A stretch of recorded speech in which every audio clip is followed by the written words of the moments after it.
Hey guys, welcome back. It's Laura. So today's video is all about makeup sponges, so stay tuned. Alright guys, so makeup sponges have been in play for a little while now. We've got the Beauty Blender, and then other brands have done their variation. Real Techniques, Flower Beauty, L'Oreal, ELF. Everybody has a makeup sponge. But I was recently on Twitter and saw a pro makeup artist mention on there that it is physically impossible to get your makeup sponges 100% sanitized, which makes sense because they're so dense. I know that mine take a long time to dry, and that's why a lot of pros don't use them when working on clients. They usually use the small white wedge ones, which they use one time and then dispose. Now, we all use makeup sponges because we like that airbrush effect, but is it actually worth it if it could be putting bacteria on our skin? You might say, hey, I'm not putting it on anybody else, it's mine, I'm using it on myself. But again, you're putting all that bacteria on your face. Is it really worth it? So as far as the drying process, I used to have mine up at the top of my makeup cabinet here, out in the open, and I actually had one mold on me, and I realized that sometimes after using it, the next day it would still be wet. That is where bacteria is going to harbor. You're going to get mold, and if you don't necessarily see that mold, you're not going to think, so you're going to use it again. We also know that, do we really wash our makeup sponges as often as we should? Probably not. I went to Walmart and bought a pack here. Now these were $1.74 for this 32 count, and it's just these simple white basic makeup sponges. You may have seen your mom or your aunt or your grandmother or somebody use these before, but I've never actually used these myself for makeup application. I wanted to see how they compare application wise with other sponges I've tried, so I just thought I'd give them a try. These do feel different than a regular makeup sponge. They feel more slippery. It does say you can clean these, but again, these are mainly for one-time use and then chunk it, which is another thing.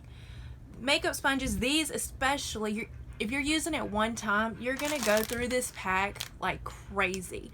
Even our beauty blenders, our Real Technique sponge, whichever you have, they don't last forever. They have wear and tear.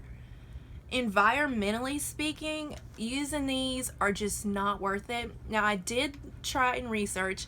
The Beauty Blenders website says that they are recyclable. Again, how many people think to put their beauty blender in the recycle? How many people are offered recycle in their area? And then these one-time use ones, that is really not doing anything great for the environment. Now, as far as application goes, I've used the Real Technique sponge. I just had a L'Oreal sponge. So I wanted to try applying foundation with this sponge. I will tell you, it wasn't fun. It felt like work. This one, you have to hold it a certain way. You've only got so much surface area here. It felt like this one also soaked up so much more foundation than either the Real Techniques or the L'Oreal sponge that I've tried. This one just soaked it up so much that I even went and applied my foundation straight to my skin and then went in with this sponge. But this one, it just wasn't fun. It felt like work. For everyday use and everyday makeup application, this just wasn't where it was at for me. But again, I don't want to go back to old sponges because I don't want to be applying bacteria to my face. As far as traveling, I do see where the benefit of this would be more, because it's going to take up less room than your average size beauty sponge, and being disposable, you can just throw it away. You don't have to repack it and bring it back home with you. So overall, guys, my final thoughts on this is I'm just going to go back to using a brush. It's not worth having beauty sponges that are potentially harboring bacteria and mold and putting that on my face. And then these are just not environmentally friendly, and it's just not fun to use. So I'm just going back to brushes. And so far, that's what I've been using for a while, and it's gotten the job done. So do you still use beauty sponges? Have you gone back to brushes?